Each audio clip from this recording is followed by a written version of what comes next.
Saudaraku,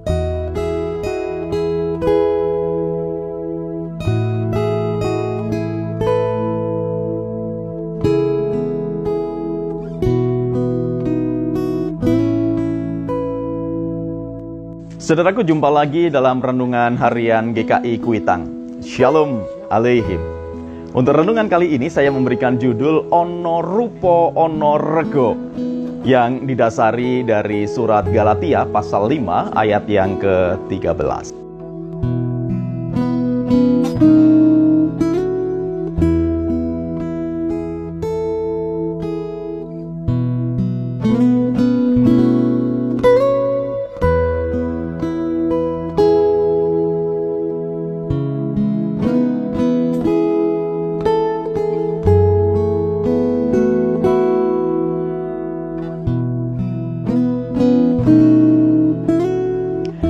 Saudaraku, ono rupo ono rego merupakan salah satu filosofi dalam bahasa Jawa. Jika kalimat ini diterjemahkan dalam bahasa Indonesia, maka artinya ada rupa, ada harga. Nah, filosofi ini memiliki makna kualitas produk yang kita terima akan menentukan berapa besar biaya yang harus dikeluarkan. Tentunya semakin bagus produk yang kita terima dan nikmati, maka semakin besar pula biaya yang harus dikeluarkan. Meski mungkin kita pernah mendengar iklan yang menyebutkan fasilitas bintang 5, harga kaki 5. Namun rasanya itu hanya ada di iklan saja, karena di dalam dunia nyata rasanya akan sangat sulit memperolehnya. Oke, kembali kepada ono rupo ono rego. Menurut saya, ono rupo ono rego ini juga berlaku di dalam kehidupan kekristenan kita. Sebab menjadi pengikut Kristus menuntut konsekuensi dan tanggung jawab yang besar. Betul bahwa keselamatan yang kita terima adalah anugerah dari Tuhan Yesus. Kata anugerah dalam bahasa Inggris adalah grace. Sedangkan dalam bahasa Spanyol, gracia. Nah, dari kedua kata ini lahir kata gratis. Nah, dari etimologi kata ini kita dapat melihat bahwa anugerah itu pada hakikatnya adalah sesuatu yang gratis. Billy Graham pernah menyebut bahwa to receive Jesus costs nothing. Ya, betul. Sekedar menerima Tuhan Yesus tidak ada sesuatu pun yang mesti dibayarkan, alias gratis. Akan tetapi, sebagai pengikut Kristus, sebagai orang-orang Kristen, apakah kita hanya cukup sekedar menerima dan percaya kepada Tuhan Yesus saja? Tentunya tidak, bukan? Bukankah dalam banyak pengajaran yang disampaikan oleh Tuhan Yesus juga meminta adanya tanggung jawab yang mesti dilakukan oleh para pengikutnya. Sebut saja misalnya perumpamaan tentang talenta di dalam Matius pasal 25 ayat 14 sampai ayat 30. Di sana disebutkan bahwa seseorang yang disebut sebagai hamba yang baik dan setia, dia akan disebut demikian oleh Tuhan apabila ia bersedia bertanggung jawab dengan mengusahakan talenta yang diterimanya itu dan bukan memendamnya di dalam tanah.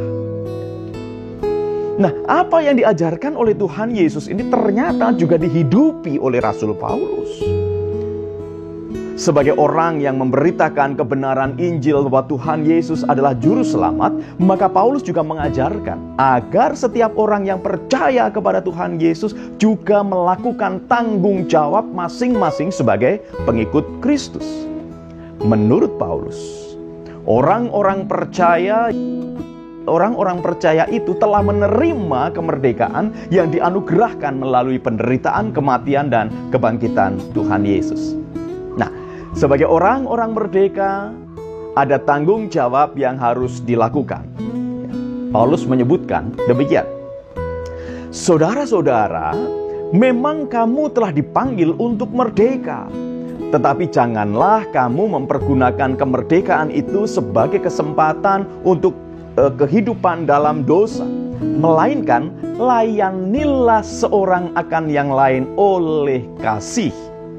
Saudara-saudara, kamu telah dipanggil untuk menjadi merdeka. Pada intinya, Paulus menyebut, yang pertama, orang yang sudah dimerdekakan dari dosa mesti memiliki sikap hidup menjauhi dosa.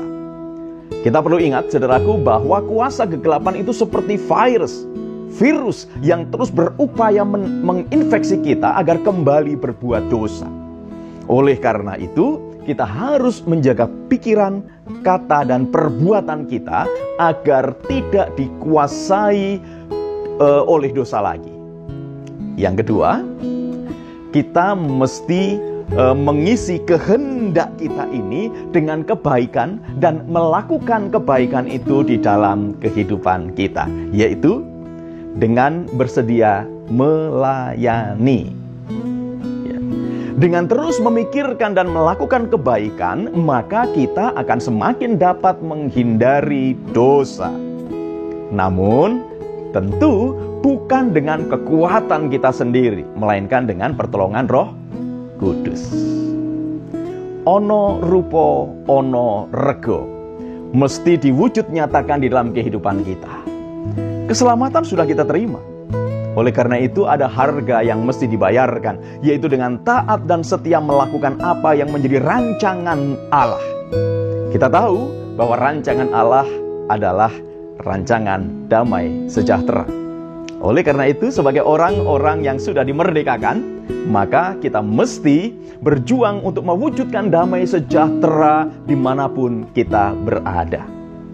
Terlebih, di tengah-tengah masa raya Prapaskah dan juga situasi dan kondisi masih berada di tengah-tengah pandemi dan juga musibah bencana yang terjadi. Memberikan perhatian dan bantuan di mana perlu merupakan salah satu harga yang harus dibayarkan. Selamat berjuang. Tuhan Yesus memberkati. Salam guru dan keluarga.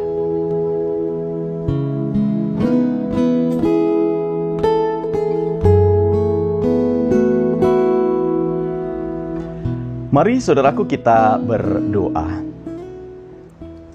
Terima kasih ya Bapa atas anugerah keselamatan dan kemerdekaan dari dosa melalui pengorbanan putramu yang tunggal Kristus Yesus. Kami rindu ya Bapa untuk merespons keselamatan yang Engkau berikan itu dengan mempraktikkan damai sejahtera dimanapun kami berada, sehingga namamu boleh dimuliakan. Diberkatilah setiap orang yang selalu mengandalkan Tuhan di dalam hidupnya. Terpujilah namamu ya Tuhan Yesus, kekal selama-lamanya. Amin.